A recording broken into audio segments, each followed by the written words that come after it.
Welcome to Tech in the Right Direction, the podcast.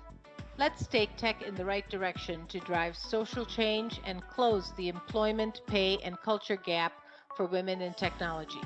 This podcast is focused on helping turn ideas into action and create opportunities for women to advance in the dynamic technology industry.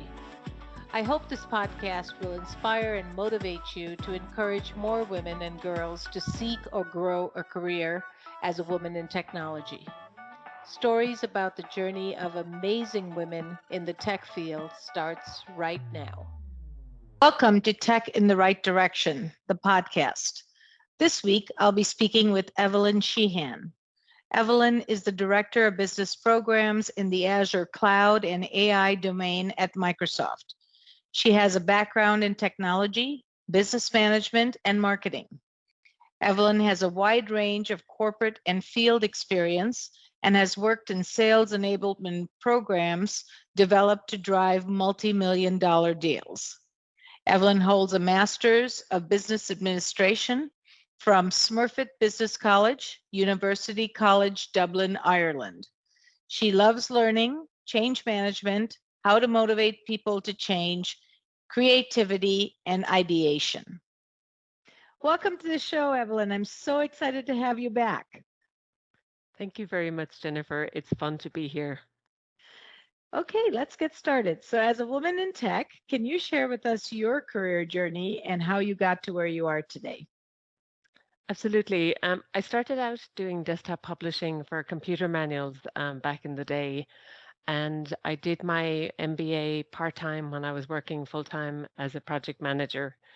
And since then, I've had a variety of different roles at Microsoft across marketing, business management, and sales enablement. And it's been a great adventure so far.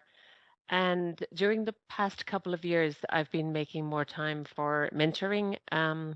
Throughout my career, I've been very fortunate with my managers and mentors who have helped me along the way. So I really would like to, try to contribute to others now as they progress in their careers also. That's great. That's so nice to give back. I think, we all should take time to be grateful, and in order to be grateful, you also have to give back, I think. So that's so great that you're doing that. So, our podcast is focused on bridging the employment, pay, and culture gap for women in technology. What are you seeing today in the industry? So last week, Microsoft released its annual diversity and inclusion report, and Mhm. the numbers for women and minorities are inching up upwards slowly as a percentage of the total population. So it's progress, but it's slow progress. Mhm. Um, right now, women make up about sort of between 29 and 30% of the full-time employees of Microsoft, Mhm. and the numbers for racially diverse employees are quite a bit lower. Mhm. Um, then, in terms of pay equality, our human resources organization has carried out various reviews over the past few years, and the pay is considered to be equal between genders, based on levels and that sort of thing. Some of the women, I've been on an email thread recently, and some of the women at Microsoft are concerned about sort of fairness around promotion velocity and associated increases in compensation. Mhm. So this is all, to me, it seems all quite difficult to measure. And I Right. guess I see it as a journey where managers need to be vigilant about whether it's unconscious bias or biases that are easy to hide, So I just sort of feel optimistic that things will gradually get better, hopefully. Mhm. I think Microsoft is doing an amazing job with really focusing on diversity and inclusion just as a whole. I see a lot of steps have been made in that direction. I know we have a long way to go, as an industry, but I'm really grateful to see what Microsoft is doing. And we have unconscious bias, and we talk about this all the time. It's so important to realize what your biases are, because sometimes they appear and you don't even know that that's an unconscious bias. Yes, yes, you know absolutely. So, why is it so important for organizations to implement a DEI strategy? I know Microsoft talks about it with diversity and inclusion right now, but we're also seeing diversity, equity, and inclusion being, a trend. So, what Mhm. impact does that have on employees um, and their overall communities? Yes. So in relation to diversity and inclusion, our CEO at Microsoft, Satya Nadella, says that when we talk about empowering every person and every organization on the planet to achieve more, he sees that the diversity and inclusion is core to how we pursue our mission as a company. Mm-hmm. And he puts it that he says we simply cannot succeed in our business without being diverse and inclusive, and if we want to empower the world we must represent the world within the company.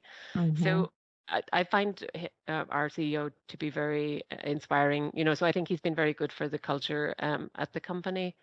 I've did a training course recently around the topic of allyship, and as a broader topic, according to McKinsey research, they had some research around the topic of microaggressions. And this means, if you're in a situation where your judgment's being questioned or you're being interrupted or spoken over, or, Mm-hmm. generalizations being made about people like you, with whoever you are in the minority.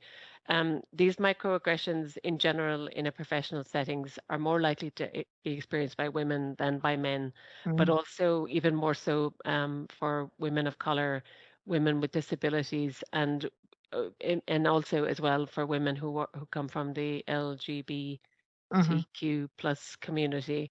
Mm-hmm. And so I think it's important, like I think it's very some of these situations are very sensitive, and I think that it's important to sort of have an understanding of how you could possibly jump in and provide allyship and support in these kind of not clear cut settings, because the training that I took, they talked about being an ally to some versus an ally to all. And I guess Mm-hmm. it's important not to demonize somebody who has made a mistake or out of ignorance or maybe just sort of unconscious Mm-hmm. bias or whatever.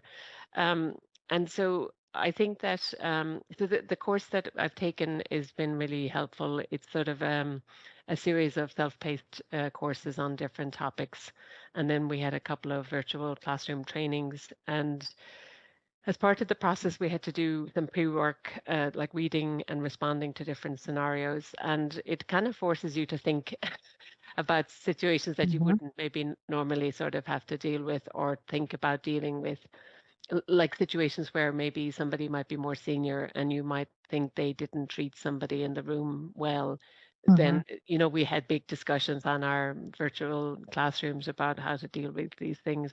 And in some cases there's no right answer, and in some cases people who are being, we'll say, discriminated against in some fashion or being slighted or whatever, sometimes people want to defend themselves. They don't want to be sort of coddled.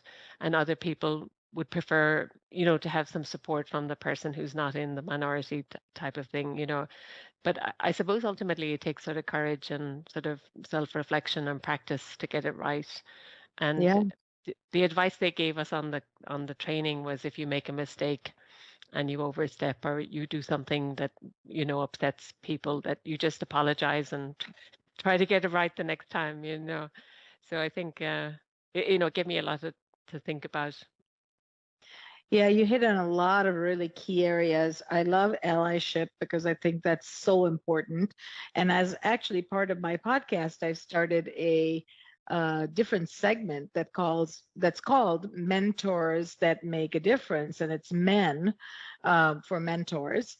Hmm. And we need those allies in order to help us get to where we need to get to. And everybody needs an ally, right? So us that all believe in allyship need to bind together so that we can really make a difference together. I think we can hit more areas and make and scale to be able to make a difference. So I think allyship is key, like you said. And I love the part about if you make a mistake, just apologize, because yes, we all have unconscious biases. We sometimes we don't even know it it exists, and it comes from maybe the neighborhood we grew in, or how we were raised, or what our parents told us, and it might not even be something we believe, but they're there. So Yes. really, if they show up in a way that's not professional or not right, we need to apologize. And we've been starting to have a lot of these open conversations. I think that's very important, that Hmm. people should feel safe in saying, wow, I don't I didn't know I had this, and I don't like it, but I'm going to work on changing it. Hmm. Absolutely. Yeah. So that's really interesting. So you took another course on creative thinking. So tell me more about what you learned and how you're implementing your skills. Absolutely. So in the creative thinking course, it's part of Microsoft Customer Facing Skills Initiative. And so there's like a series of different types of training that people who are actually direct customer facing roles would need. And as I signed up for a pilot for this program and during the summer, and it took place recently. And so this was a combination of self-paced MOOC content, Hmm. that I did in my own time, and then we had one virtual flipped classroom, and it was a really excellent sort of energizing experience. And so the highlights were we had some great facilitators, and we used Teams breakouts functionality to go from like a class of about 15 or so down to, smaller groups. And I was lucky enough to be in a breakout with some people from the Netherlands and a woman living in Dublin as well. So that was really Nice. fun for me. Yeah. Yeah. Hmm. And we did some specific exercises then using different idea generation frameworks and templates. And a couple of the frameworks that we used or templates was the ones that I liked the best were one was called Alternative Worlds, and then there was one around storyboarding.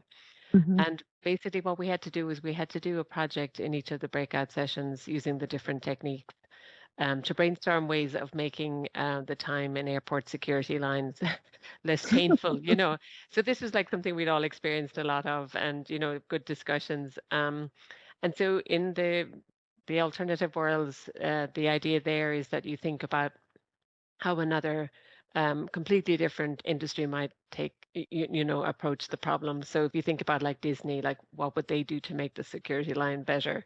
Or Hmm. the Ritz-Carlton hotel chain, what would they do to make the end-to-end experience better? Hmm. Um, and one of the guys that was in the group with me, he came up with this idea of gamifying the security line. And Hmm. the idea is that you get to skip the line if you got enough points by either shopping at the airport or traveling light or something. So it was really fun. So That's we had cool. Yeah. a good laugh about that. And the storyboarding then was the way we were able to use clip art really quickly just to visualize the solution, this gamification, so we could explain it to the rest of the class. And it was really fun end to end. It was like it was maybe like a half day program, and it went really fast. Sometimes you just sort of get distracted, but I was engaged for the whole time, so it was very That's good. great. Oh my gosh, I love this. I love that you're thinking kind of outside of the box, really. Here's a problem that you need to solve, and you need to solve it creatively. And the gamification is very cool too, just thinking outside of the box. I love it. I love it. Absolutely. Did you know that there is an increase in the number of women leaving the tech industry? As a woman owned business, Directions Training has made it our mission and passion to change this statistic. That's why Jennifer created this podcast. We showcase insight from everyday women for everyday women in the tech industry. Do you know other people that would benefit from tuning in? Share the link and help us drive the advancement of women in the tech industry. Do you have a journey or know of someone that our listeners would benefit from hearing about? Reach out to us at directionstraining.com/podcast. Don't forget to follow us on LinkedIn, Facebook, and wherever you find your podcasts. Now, back to the show. So recently you shared with me an incredible blog on the how of happiness. I was very intrigued. So can you share with us some practices that contribute to inner happiness and peace? Because I think we're all looking for that, right? And sometimes Hmm. we make ourselves crazy. So what are some things that we can practice so that we can gain some inner happiness and peace? That's right.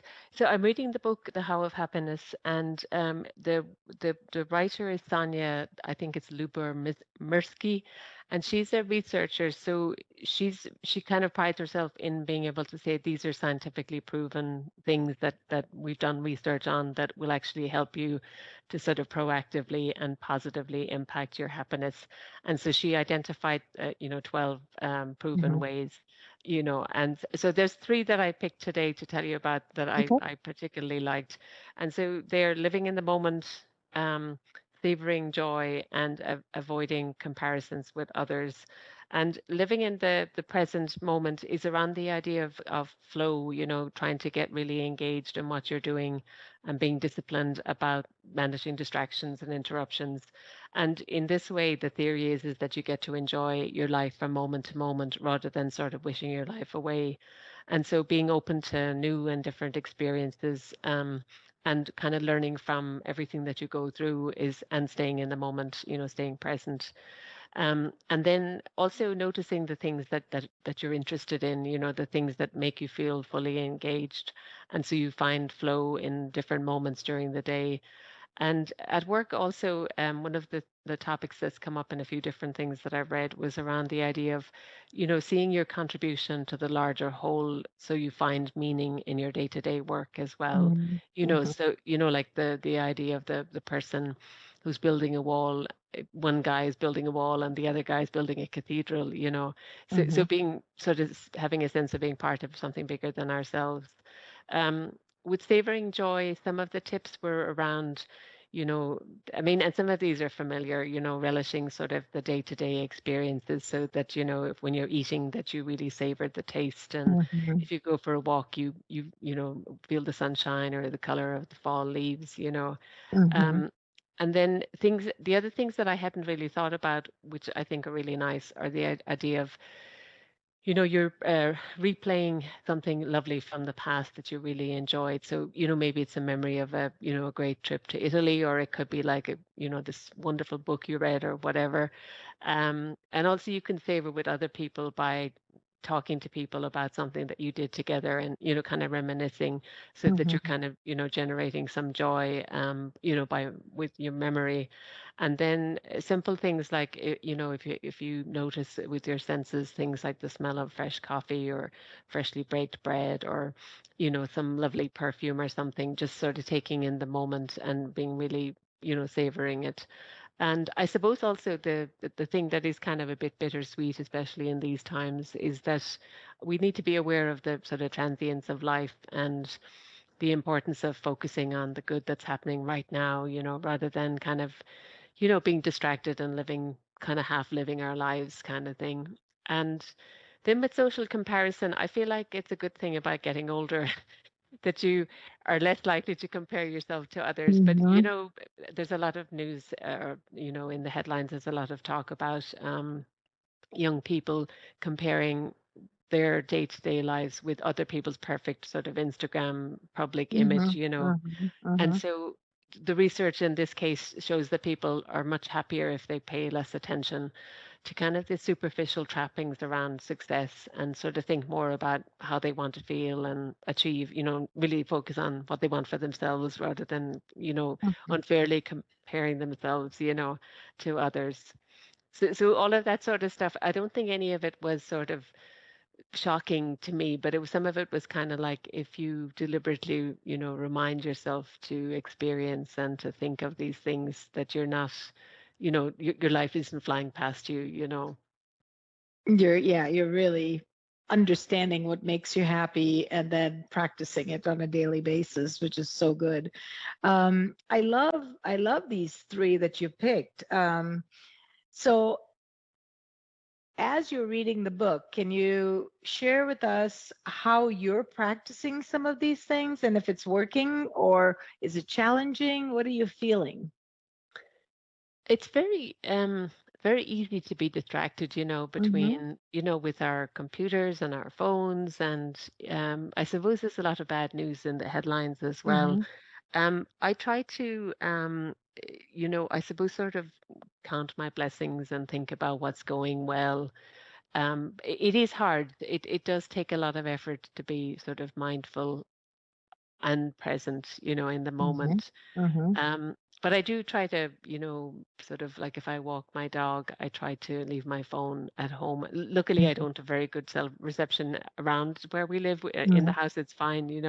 So it's sort of good in a way, so just to leave the technology behind and, try to pay attention to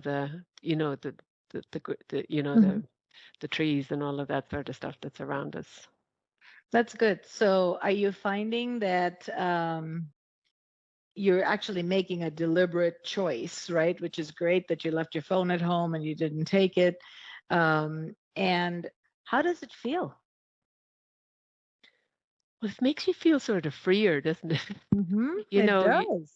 like Yeah. that you're just sort of you have no there was some meditation I heard recently, and it says, you have nowhere to go and nowhere to be, so that you really are giving yourself up to whatever it is that you're doing in the moment, and Hmm. how seldom sometimes we do that sort of thing. Right.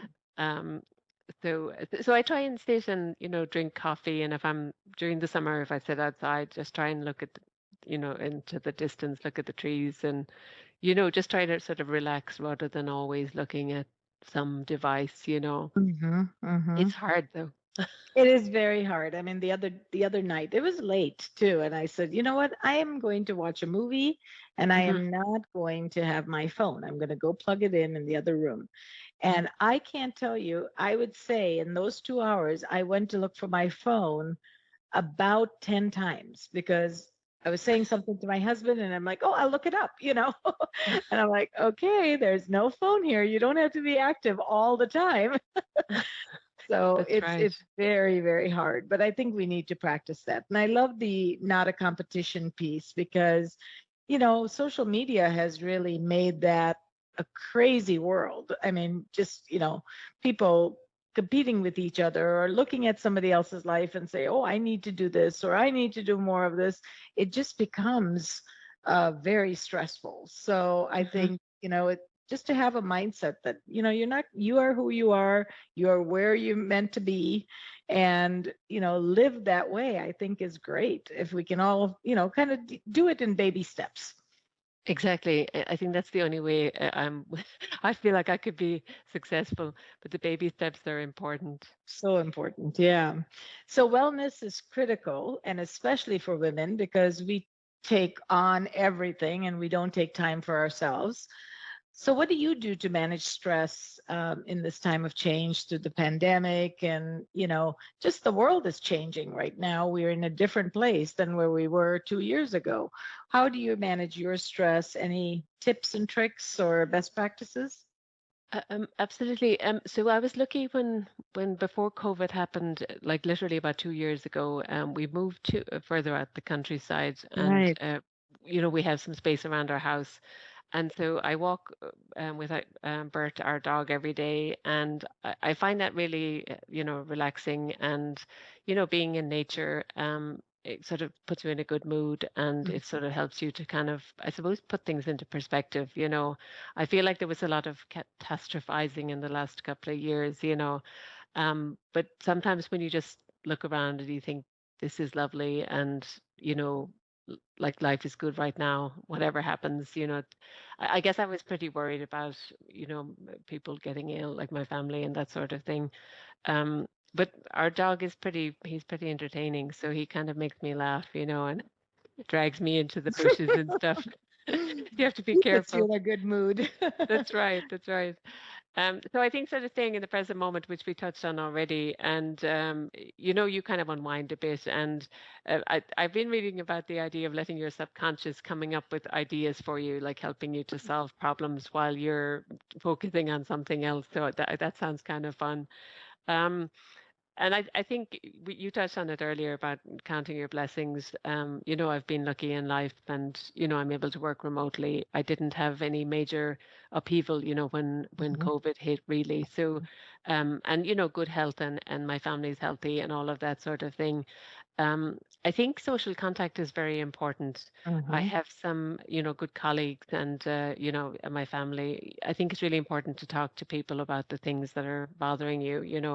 It kind of upsets me to think about people having, reached the end of their rope, sort of thing, Mhm. and Yeah. feeling, isolated or lonely. All of that sort of thing is very, it's very understandable, but it's sort of, Very it's a sad. shame, Yeah. Mm-hmm. in this Very sort of sad. this day and age sort of thing. Um, I think that I've been practicing sort of deep breathing and that sort of thing. Like I was saying to you, I get nervous when I have to give presentations, Mm-hmm. and the breathing definitely helps. Mm-hmm. And also, I've read that if you say you're excited rather than nervous, Right. that you can trick your body into feeling less stressed. But I don't have children. I think that some women have had much tougher times than I've had in the last couple of years, Mm-hmm. because some of my colleagues were teaching their, or sort of homeschooling their young kids and stuff, and they were ready to explode sort of thing. So Mm-hmm. I've been luckier. It's been a lot easier for me. Yeah, no, that's great. And I love the different tips and tricks to manage stress, because we all need ideas and we all need to do more of just relaxing, because I think things will just happen in due time, where sometimes we try to control everything. Yes. Yeah. So being a woman in tech, what challenges have you faced? And can you think of one or two that you've faced, and how did you overcome them? Um, I think things have improved a lot over Mm-hmm. the years since I started working. Sometimes in the past, in the beginning, when I worked in Seattle first, it was tough being the only woman in the room, Mm-hmm. Mm-hmm. at times. And um, since then, a number of the teams that I've been on have been much more balanced in terms of gender and diversity. When you and I met first, I was in the Worldwide Learning Organization, and I felt that was a good mix of, Yes. of different types of people. So that Mm-hmm. was, it's a more comfortable environment, I think. Um, Also, I think as I've gotten a bit older, I've become more assertive if it's Mm-hmm. necessary. When you're dealing with somebody who doesn't listen, or doesn't seem to be curious, or doesn't invite input from everybody in the room, like we've been talking about diversity, I think that diversity of thinking is vital for good solutions to problems, Yes. Yeah. No, that's great. And inclusion is so important. Sometimes we forget, if somebody is always the person that's giving input and feedback, they're always the one that's talked to. And that there's so many other people who don't even get recognized. So through the pandemic, and even before that, I Mhm. really have focused on making sure everybody's included, everybody has a voice in meetings and in gatherings, because, maybe they're not comfortable speaking, but maybe they could chat, maybe they could send an Mhm. email separately, and really thinking about, it's really okay. It's not bad if you're not the person that's giving feedback vocally. You can do it many other ways, and it's still just as important. So, yeah, very true. You're absolutely Very right. true. So, this is a fun one. What is your most favorite place that you've traveled to, and why? This is really for me, so I can get ideas. Absolutely. I haven't been to Ireland during the past couple of years because of Mhm. COVID. So that's the number one place on my list of places to travel next. That's great. Um, in the meantime, I've been using FaceTime to chat with my mom and the rest of my family. So I'm Hmm. very grateful for technology. But I'm hoping to go to Ireland in around Easter time in Nice. 2022. Other places that I've been to that I've really enjoyed. Well, I like going to Europe, sort of generally speaking. But I suppose I'd love to sort of in the future go to Italy, like sort of like rent a house for a month or something. That's Hmm. on Hmm. my list of things. Where are you wanting to go next? Do you have any So I plans? really want to go to Greece, and we had such a great trip planned 2020, but didn't Yes, happen. yes, yes. So I would love, probably next year, late next year, to try to plan something to go to Greece, because I love Europe like you. I love Ireland. I've been there. I really loved it. The only thing I didn't do is go up in the countryside, which everybody said I needed to do to really see the beauty. And so I missed that. So next time I'm going to do that, definitely when I go to Ireland. And Italy is beautiful. I mean, I never thought of the concept of renting a house for a month, but I love that because that now that we can work from anywhere, right? How fun would that be? That's right. So that's great. I love that. Well, when you go Well, to Ireland, I'll give you yes, lots of tips. Yes. I will need them. I will reach out to you definitely.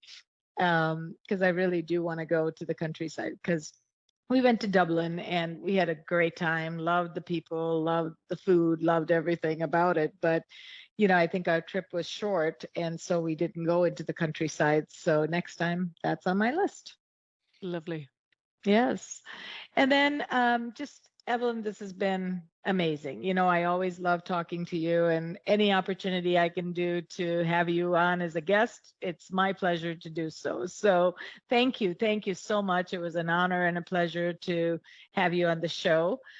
Just in closing, any closing comments or advice do you have for our listeners? Well, these are very difficult times, as we've been talking about, and I think it's really important for anybody listening to make sure you take really good care of yourself, to manage your stress levels and your energy levels, and to speak kindly to yourself, to keep your spirits up. I am optimistic that things will get better, over time. And I think we just have to hang in there in the meantime. And I want to say thank you to you, Jennifer, and to you and your team for doing these podcasts. I'm sure that you're really helping a lot of people in a lot of different ways. I really enjoyed this conversation today. Thank you very much. Thank you. It was such a pleasure. Thank you again. Thank you for listening to Tech in the Right Direction. Please take a minute to subscribe or follow so that you never miss an episode. Also, don't forget to like, share, and comment.